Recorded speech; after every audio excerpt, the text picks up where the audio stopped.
Sensation, le MAG. Bonjour à tous, bienvenue sur Sensation, en association avec TV78. Je suis aujourd'hui avec Étienne Desplanques, sous-préfet et secrétaire général de la préfecture des Yvelines. On va parler ensemble de l'ouverture d'une plateforme d'accueil des déplacés ukrainiens dans les Yvelines. Bonjour Monsieur Desplanques. Bonjour. Alors, le 8 mars dernier, le président du conseil départemental, Pierre Bédier, a annoncé l'arrivée de 7 réfugiés ukrainiens au Mureaux. Donc c'était au 8 mars dernier. Aujourd'hui, il y en a plus d'une centaine actuellement dans les Yvelines. Le département a également voté une aide de 200 000 € en faveur du peuple ukrainien. Quelle est tout d'abord la réaction de la préfecture des Yvelines face aux décisions du président des Yvelines ? Alors la situation auquel on est confronté est une crise qui est assez inédite, qui tous les jours prend une ampleur de plus en plus grande. Donc vous avez mentionné effectivement les premiers accueils faits par le conseil départemental, c'est les tout premiers, mais c'était encore il y a longtemps pour nous, quasiment le 8 mars, puisque aujourd'hui au 14 mars, nous avons au cours des 72 dernières heures accueilli près de 300 migrants ukrainiens déplacés qui sont actuellement hébergés dans des centres d'accueil dans le département, et nous sommes en train de travailler pour en accueillir de plus en plus, en sachant que parallèlement, il y a également des déplacés ukrainiens qui sont venus directement dans des familles françaises, souvent parce que ils avaient une connaissance et autres. Donc aujourd'hui, sans qu'on puisse faire vraiment un chiffrage très précis à l'heure où je vous parle, mais on est face à plusieurs centaines d'Ukrainiens qui rejoignent notre département et dont il nous revient de les accueillir avec humanité et très correctement, parce ils ont vécu un parcours très difficile, psychologiquement ça a été très compliqué de quitter l'Ukraine, de venir parfois par l'Allemagne jusqu'à Paris, puis ensuite dans les Yvelines. C'est un voyage éprouvant et on doit donc les accueillir avec beaucoup d'humanité.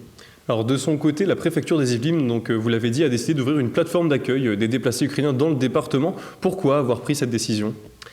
Eh bien, d'abord, on est face à énormément d'initiatives qui sont prises par les différentes collectivités, les associations, les particuliers. Il y a un élan de mobilisation qui est extraordinaire et ça fait plaisir à voir. Maintenant, il faut aussi s'organiser pour que ce soit le plus opérationnel possible.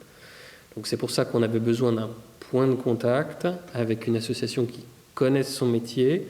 C'est l'association Aurore que nous avons mandatée pour mettre en place d'abord une première plateforme téléphonique avant qu'elle devienne une plateforme physique, dans laquelle on puisse avoir un point où chacun puisse avoir l'information qui va bien pour la prise en charge de ces déplacés, et puis aussi pour assurer l'appariement entre les demandes de logement et les offres de logement. Donc c'est opérationnel depuis jeudi dernier, c'est en train de monter en puissance, il y a beaucoup d'appels. On ne peut pas tout au début de cette gestion de crise, mais progressivement on avance de telle manière à structurer cette prise en charge des déplacés ukrainiens.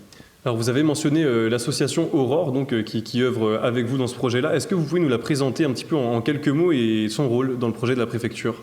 C'est une association qui est spécialisée dans l'hébergement d'urgence, notamment de toutes les personnes qui sont en difficulté, qui est présente sur l'ensemble de la plaque parisienne et avec qui on travaille habituellement ici dans les Yvelines, et qui aura vocation à avoir d'une part faire cette plateforme d'accueil, mais aussi d'accueillir dans des centres d'accueil des Ukrainiens. Et d'ailleurs, c'est ce qui a été fait il y a 3 jours de ça, puisque l'association Aurore, dans un hôtel à Magny-les-Hameaux, a accueilli 112 Ukrainiens et aura l'occasion d'en héberger d'autres, notamment Aubergenville. Donc c'est des choses qui sont en train de se mettre en place. Alors cette plateforme, dans un premier temps, elle est tout d'abord téléphonique, comme vous l'avez dit dans votre communiqué du 10 mars 2022, mais vous avez indiqué que la version physique de cette plateforme sera effective donc au 25 mars, aux alentours du 25 mars à Versailles. Quelles seront les missions des référents ?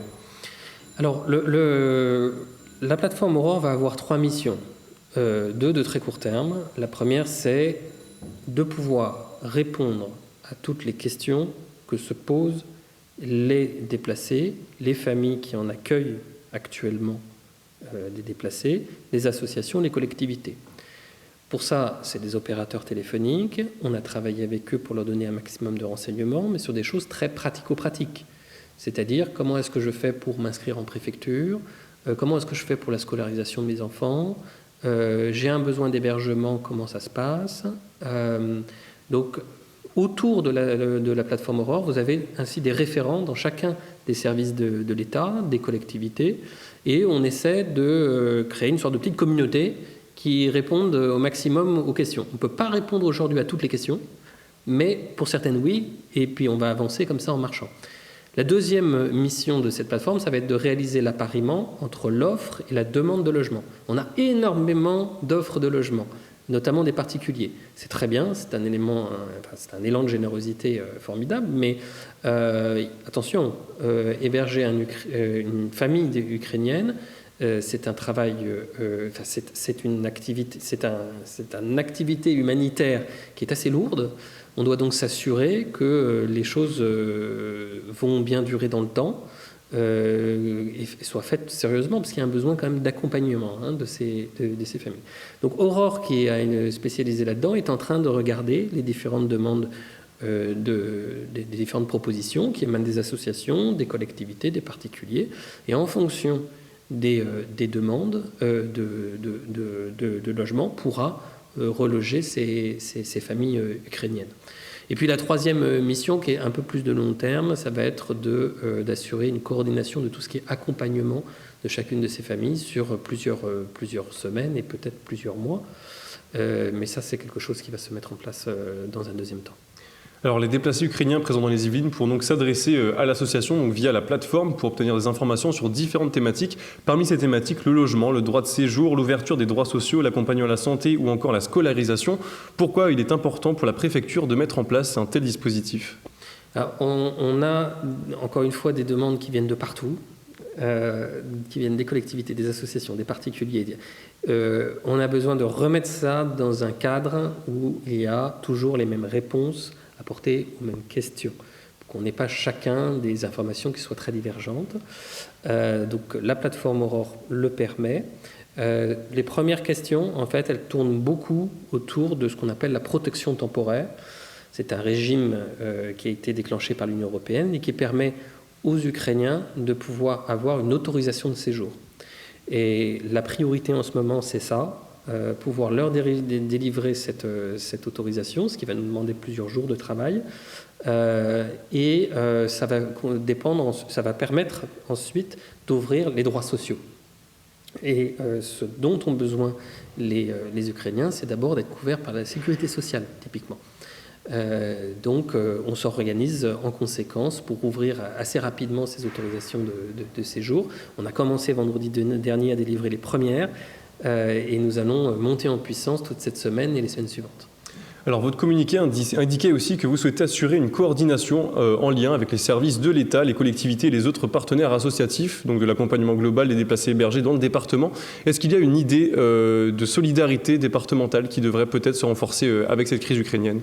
Oui, il y a la nécessité d'une solidarité entre tous les acteurs. Les collectivités, les associations, bientôt les entreprises que l'on aura à mobiliser. Aujourd'hui, les associations caritatives sont très mobilisées. On va essayer de créer avec eux une forme de communauté autour de l'État et autour d'Aurore pour qu'on travaille tous ensemble et que l'on réponde aux vrais besoins. Aujourd'hui, il y a beaucoup d'initiatives qui ne correspondent pas toujours aux vrais besoins. Là, on a besoin de recaler les initiatives prises avec le besoin réel auquel on est confronté. C'est normal, c'est le début d'une gestion de crise, c'est comme ça que ça se passe toujours comme ça.